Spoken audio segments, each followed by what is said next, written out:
Here at Noclip, we're no strangers to documenting the development of video games, but over the years we've heard calls from our community to dive much deeper into specific aspects of game dev. Things like how characters are designed, how physics works, and where developers get all this yellow paint to help show us where to climb. So about 2 years ago, we started collaborating with a new indie studio to capture dozens of distinct areas of making games so we could produce a special series diving deeper than we ever have before. That studio is Torby, helmed by Riley Gravatt and Zabir Hawk, two developers who previously worked at System Era, creators of Astroneer. In fact, you may recognize Riley from our documentary on Astroneer we filmed back in 2019. Since then, the two have gone solo and, with the help of a handful of hires and contractors, are working on Everbloom, a whimsical farming and social sim which looks so adorable it makes my eyes bleed. It's also available to wishlist now on Steam. For the past 2 years, they have been capturing the design of their game and sorting the gameplay and dev diaries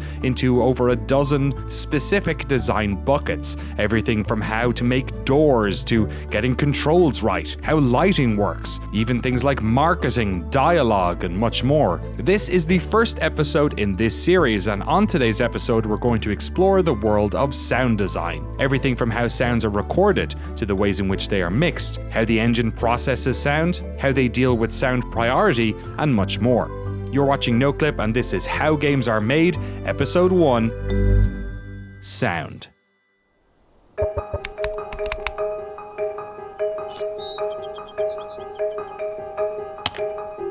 The most important thing for sound is communicating feedback to the player and also creating emotion inside the game experience. And so sound is usually one of the first things that the player hears to confirm that they did something correctly, whether it's like swinging a sword and hitting something and hearing that feedback.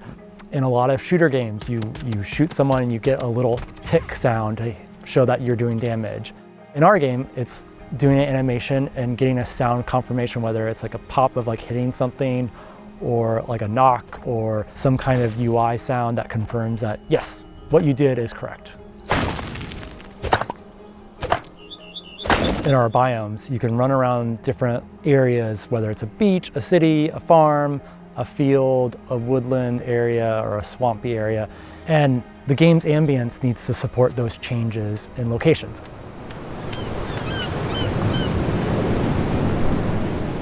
And so at the simplest way of doing that is create a bunch of volume layers, and you just trigger the sound effect to change, and it fades between them.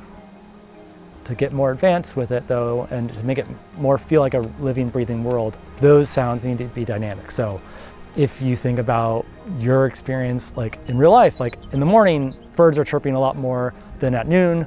At night, the birds aren't gonna be as active, but you're gonna have more insects or crickets or quiet.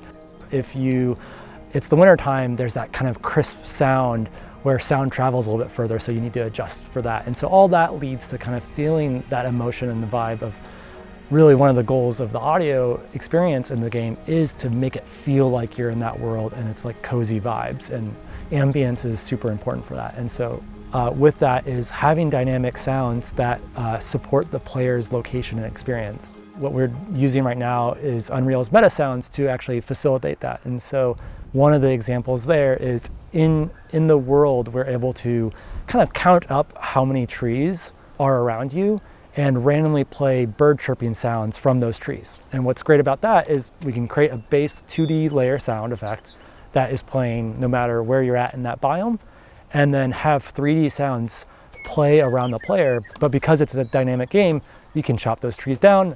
Maybe you clear cut an entire forest, so it's weird to then hear bird sounds. And all that is then driven by the time of day. Birds chirp more in the mornings, they get less active or play a different kind of chirping sound at night. Can you have it so that if you chop down the entire forest, that there's the sounds of like birds crying and like, you know, sad music and stuff? I didn't think about that, but we could actually. We totally could support that.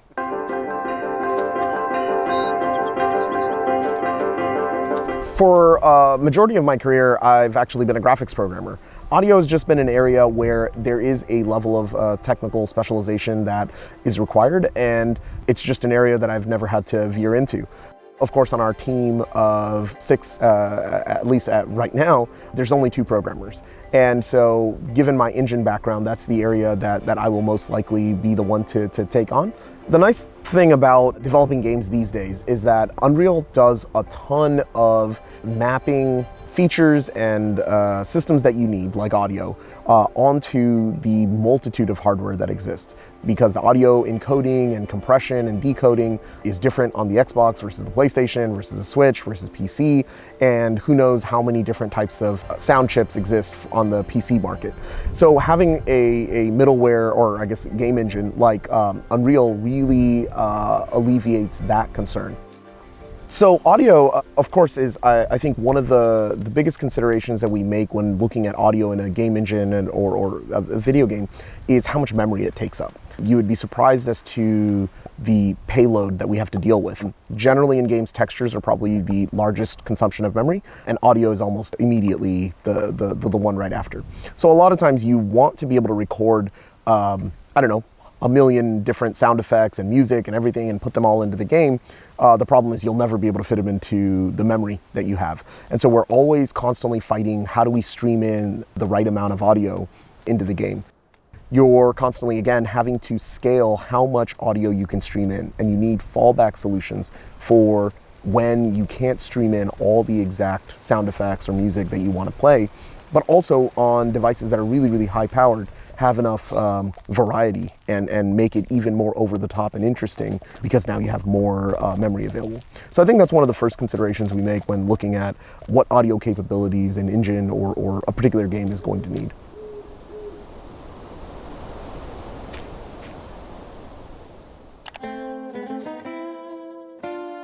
In games, you want the best user feedback possible.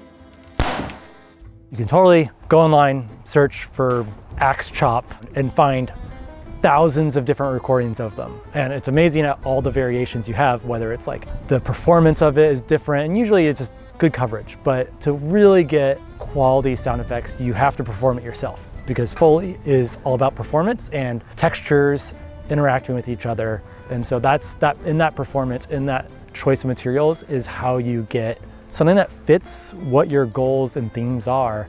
For us, it was this softness of performance, the lightness, because one, our characters are smaller, lighter. They're not a lumberjack hitting a log, but at the same time, you need that user feedback of like confirmation that you were successful with it.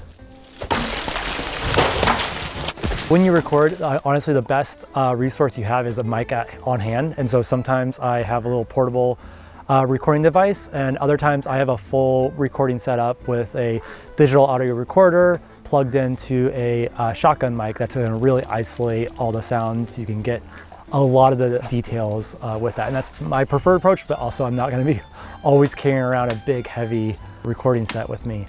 But yeah, I was able to record a bunch of things for the game on my parents' farm, and it worked out really well. With every sound, we kind of break it into parts and dissect it, and that's what we want to do. And so already I'm kind of doing that with this. So like I'm kind of making mud pies here, but I'm pouring it on the dirt, and that sounds cool. But at the same time, we have like some grass, and you get a different sound. And in the game, you're kind of wanting to give different feelings. So I'm kind of walking around my parents' property, pouring water on different things, trying to figure out what has the best texture. And usually it's kind of a both. So here's some like different dirt, and that doesn't really sound that great. So far what I feel like is the best is actually a little bit of grass on the side, but mostly dirt, and the dirt gets kind of saturated and wet.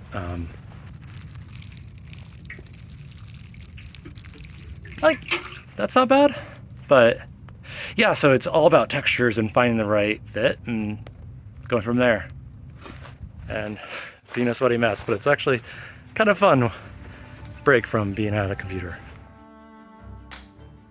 When we edit and work on sound effects, it's always going to be wanting a lot of different takes and different versions, because people are going to hear the same sound over and over again, and it's just not going to feel right, because sounds sound different, right? Like different footsteps, like when you walk, you're not hearing the same sound. It's just like a little bit of the cadence is different. So we want to make that accurate in games as much as possible without going crazy with millions of different sounds. So when I record at least 20 different times. And then when I edit, I'm looking through those samples.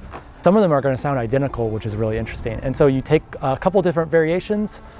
Usually for me, it's anywhere from 3 to 7, depending on how often that sound gets heard and what those samples sound like. Edit them down, layer them with different textures. So it might not be one recording of Foley, but maybe 2 takes of different things. Layer them together, create 3 to 7 assets, and then import them into the game. And so on the implementation side of things, when you trigger that sound effect, it's randomly selecting those 3 to 7 sound effects every time. There's a pitch shift onto it as well, and then maybe a little bit of volume variation, and then that becomes what feels like a bunch of different sound effects, and you're never really noticing the repetition as long as I did my job right.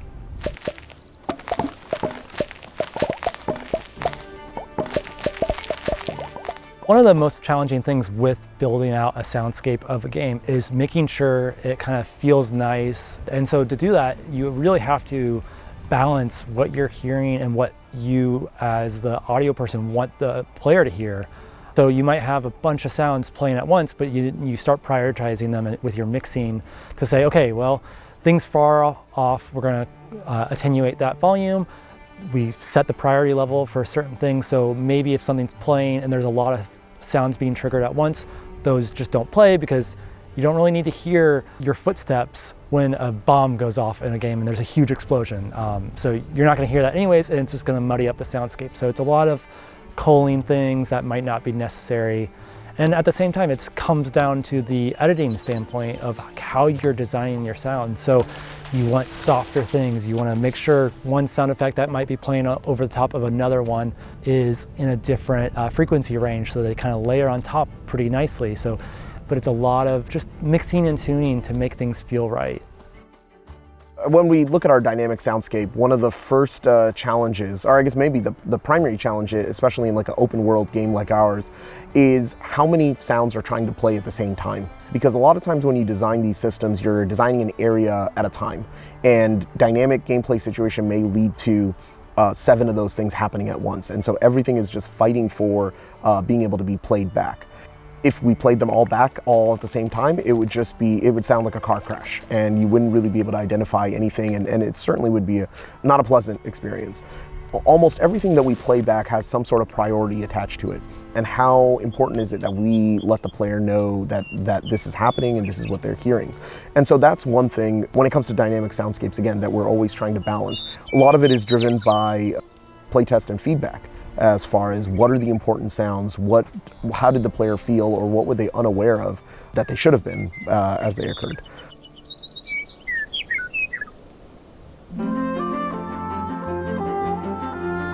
In our game, there's sounds that are like have real world connections to it, where that it's like a watering can, footsteps, all those things were recorded, they're analog.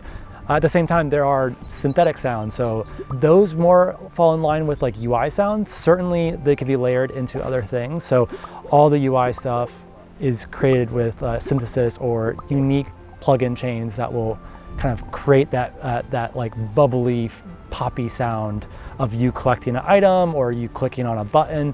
All those are the kind of non-diegetic things, whereas like some of the diegetic stuff with pickups or interactions, there's usually a hybrid approach that I like to do, where you get the bubble pop sound from a synth, but then you might also have like some kind of texture that's more physical based, like me tapping on my desk and recording that. Those combined might make a really good sounding like pickup or something. Also, some UI sounds that do sound synthetic actually are just voice sounds that I might make. So like a simple one that's really good that I use all the time is like the standard, like making a popping sound with your mouth. Like that you can make digitally, or also just record yourself doing that, and that's even easier. That was a really good one of those. That was the best one I've ever done. That was a really good one. We've got the tape. What's important here is like the actual performance of it as much as the texture of it. So that's why I think games with good audio usually have some kind of Foley, because there's really specificness to it. So I'm gonna give this a shot.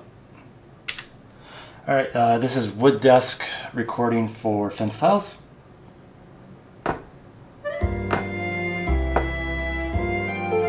One of the mistakes with Foley is trying to be too literal on your approach. If you're recording a bone break, you might not need a skeleton bone. You use a cucumber or a carrot or whatever kind of fits that feeling.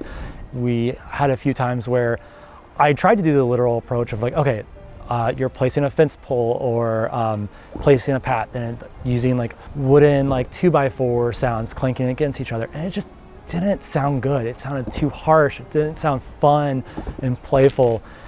Sometimes it's the simple stuff or the like simple approach that really does it. So for our path placements, I kind of looked through my apartment for inspiration and found some like poker chips or dominoes, and those smaller things with that performance and with some like a little bit of tweaking, actually that felt way more fun and more accurate to what stylized experience that we were trying to get with our game.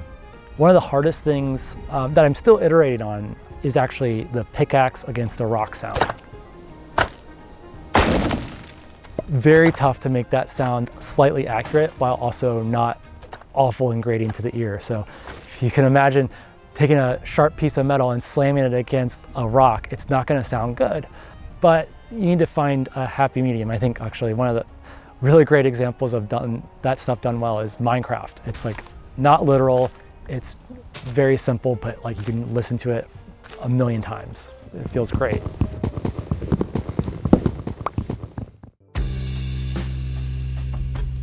The second area was when we look at audio is what type of CPU overhead it's going to have, whether it's played back on the CPU game thread. Historically, on the Unreal Engine, there was a lot of overhead on the gameplay thread for the amount of audio work that's being done. And in recent years, they've started to move a lot of that work to background threads, which makes it a lot better in terms of the performance characteristics of the engine. The other thing we also consider is what does the scalability feel like? So while we might have certain platforms where it sounds great, we want it to be a reasonably sounding thing on lower powered devices which have a lot less memory. And so it's almost thinking about what does low, medium, and high quality versions of everything sound like. So a lot of times I'll have to go back to Riley and say, hey, this thing is just using one too many sounds. You got to remix it with a simplified layer of things. It's funny to hear you talking about that because it's not something I ever really consider. But like when it comes to game like graphics, we hand a lot of control over to the player and the settings and their ability to, optimize the graphics experience with their computer. But you're saying that like under the hood, you're actually doing a lot of this with audio too. It's just it never gets surfaced to the player in like settings or anything. Exactly. There's a lot of audio mixing and a lot of audio LOD, to lack of better terms, that are at play. Historically, it's just never been exposed to the player. A lot of times because of the technical nature of a lot of audio mixing, it's difficult to have a easily understandable set of knobs or dials that the player can really tune. And the challenge is we might say 32 source playback is the limit for a medium spec PC, in which case, because the player might not have a reference point for how many is that actually, how many things are actually playing sounds, it would be difficult for them to identify. And in fact, even an audio designer may actually not know without seeing the visual cues inside of an editor to go, oh, where's that sound coming from? Oh, actually I have this like hidden thing that's underneath a rock that somebody placed like 6 months ago playing back sounds, eating up some of the performance, right? And so now you go and track that down. And of course we miss stuff all the time. And so I think those are some of the things that make it difficult to expose as settings that players can control. So sound is sometimes really easy to implement, where when it's like a linear experience, it's just a one shot that gets triggered, it plays, maybe there's some randomization on the sound, and mostly all that design is done in Pro Tools or any other linear media editor. When it gets tricky is with games where it's dynamic and it can change based on different variables, whether it's the surface type or the physics of like the intensity, the mass of the object.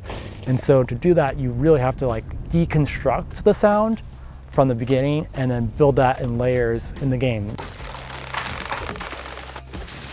In the game, when you implement it, you break those apart, and so then you get those parameters fed into the audio engine to say, okay, I'm this type of tree, I weigh this much, or I'm applying this much force to the ground when I hit the ground, and then feeding that all into a system that then triggers different individual sound effects that layer nicely into each other to create that experience.